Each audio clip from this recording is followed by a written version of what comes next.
ये है unset feeling with Shanky की क्लिप्स, जहाँ पे आपको फुल पॉडकास्ट का छोटा छोटा क्लिप्स करके दिखाते हैं। तभी देखते रहिए और सीखते रहिए।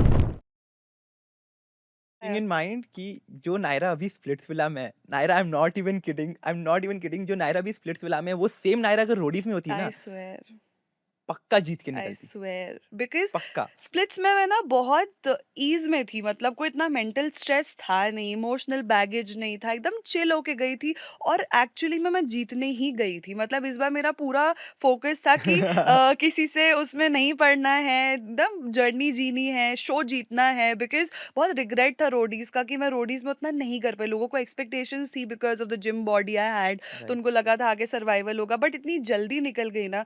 तो मुझे था कि यार इस बार जो मैं रोडीज में छोड़ के गई हूँ ना, वो मुझे स्प्लिट्स में करना है। स्प्लिट्सविला में करना। एंड पता है मेरी लाइफ ना शैंकी डेस्टिनी के बेस्ड पे ही है। मतलब स्प्लिट्स भी जब होने वाला था तो मैंने ऑडिशन दिया था दिसंबर के आसपास, एंड सबको कॉल्स आ गए थे, मुझे ही कॉल नहीं आया था। और मुझे ऐसा लग रहा था कि यार पता नहीं ऐसा क्या हो गया, मुझे कॉल नहीं आया। बट देन आई अंडरस्टूड कि मे बी मेरा स्क्रीन प्रेजेंस उतना नहीं नहीं था था। तो नहीं लिया होगा।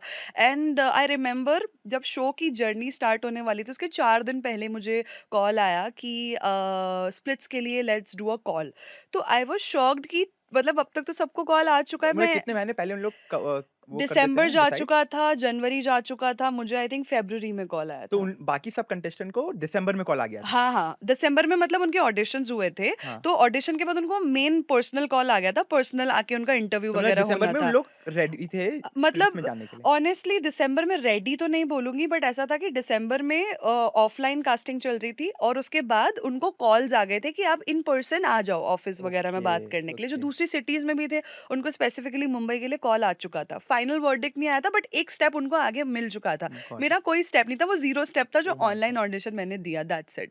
तो मैं तो उम्मीद छोड़ चुकी थी और मैंने मतलब छोड़ दिया था। I was focusing on my life and I was planning to open my salon at that time, so I I was no. Focusing on business. मेरे को कुछ पता नहीं। एंड 4 दिन पहले जब मुझे कॉल आता है और I was having high fever, मेरे को याद है बहुत मेरी हालत खराब थी। एंड मैंने बोला कि यार मैं कॉल कैसे करूँगी, एंड मुझे बेस्ट देना था कि पता नहीं कैसे किस्मत ने साथ दिया है कि ये कॉल आया है। तो मैं बस भगवान से ये प्रे कर रही थी कि प्लीज़ ये कॉल ना कैंसल हो जाए, कल-परसों हो जाए कॉल। बट वो होप भी नहीं था क्योंकि जर्नी स्टार्ट होने वाली थी 3-4 दिन में। तो शूटिंग डेट्स भी इनके पास में आ चुकी थी।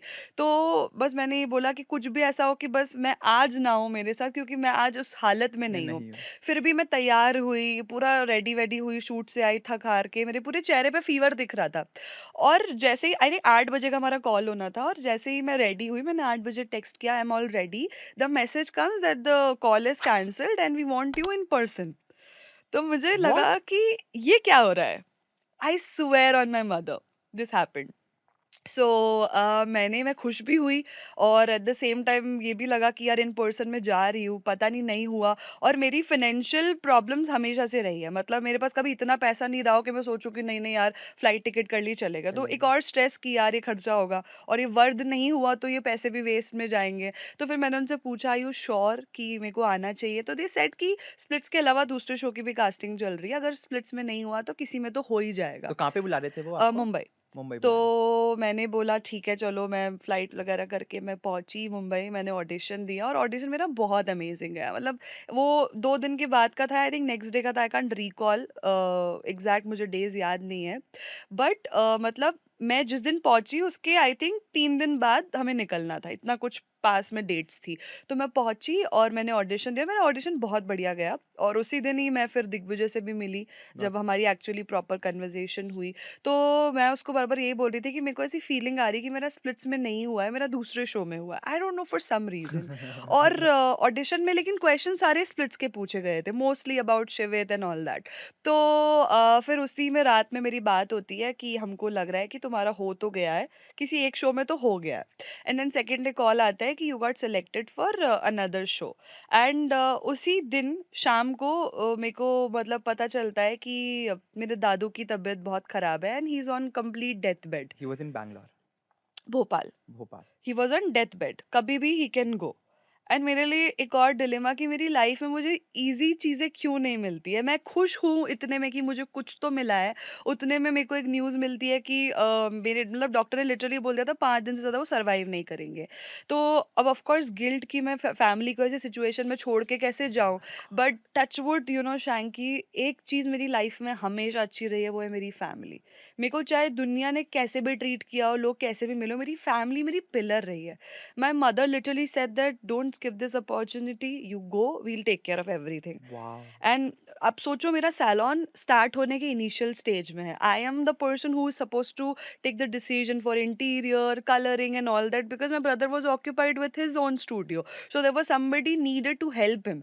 एंड उस सिचुएशन में my brother said that no, you go, we'll take care of everything. So he was ready to take care of the nail salon, tattoo studio and the new salon that we were So opening, he took the the entire responsibility of responsibility. everything. Yeah. I Hats was off. like, bro, I mean, मेरे लिए वो इतना overwhelming था that भगवान ने मुझे एक ही चीज अच्छी दी है, वो है फैमिली।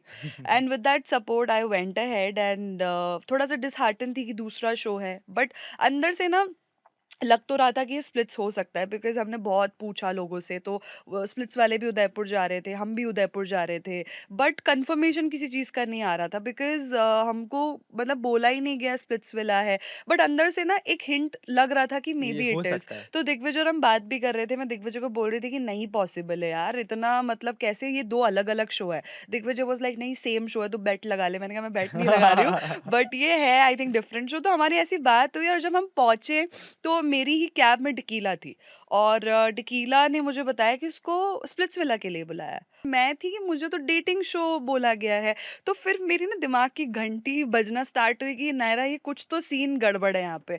तो फिर मुझे लगा कि मे बी कुछ क्रॉसओवर जैसा हो सकता है इन दोनों के अच्छा बीच आइडिया में। आ गया था थोड़ा-सा। हाँ, कि कुछ तो कनेक्टेड है लेकिन ये स्प्लिट्स नहीं है, नहीं है एंड क्योंकि ये भी पहली बार हो रहा था ऐसा कुछ। ये क्रॉसओवर शो पहले एग्ज़ैक्टली, कभी नहीं हुआ, ये फॉरेन में बहुत बार हुए हुए हैं, एग्ज़ैक्टली पर इंडिया में मतलब पहला कभी नहीं हुआ है। पहले कभी नहीं हुआ है, तो दिमाग में नहीं था, बट मेरे को था कि क्रॉसओवर हो सकता है। बट जब फ़ोन लिया गया हमारा और जब बोला कि स्प्लिट्सविला है, तो इतनी खुशी हुई ना उस वक़्त, मेरे को लगा कि मतलब ये मिरेकल था मेरे लिए आई ऑनेस्टली, नो। क्योंकि अचानक से एंड मोमेंट पे कॉल आना और फिर सिचुएशन इतनी वर्स होने के बाद भी दोबारा मौका मिलना अंदर जाने का एंड स्प्लिट्स निकला। But then I was like कि बाहर तो सबको यही पता है मैं दूसरा शो करके आ रही हूँ, बाहर तो किसी को पता ही नहीं मैं ओह! स्प्लिट्स है कर ना? रही हूँ। Exactly. Correct. So I was thrilled कि जब मैं बाहर जाऊँगी, बताऊँगी कि मैं स्प्लिट्सविला में हूँ, और जितने में हम स्प्लिट्सविला एन्जॉय करते, इतने में हमको पता चलता है हम एक्साइल में एक्साइल हैं। में है। तो मतलब बहुत रोलर कोस्टर राइड रही है स्प्लिट्सविला की। बट या I mean, be it roadies, be it splits, or be it my upcoming project, everything has been a part of destiny. Wow! धन्यवाद हमारा unsaid feeling with Shanky clips को देखने के लिए। अगर आपको इन्हीं क्लिप्स के फुल पॉडकास्ट देखने हैं, आप हमारे मेन चैनल में जाके देख सकते हैं। तब तक के लिए धन्यवाद।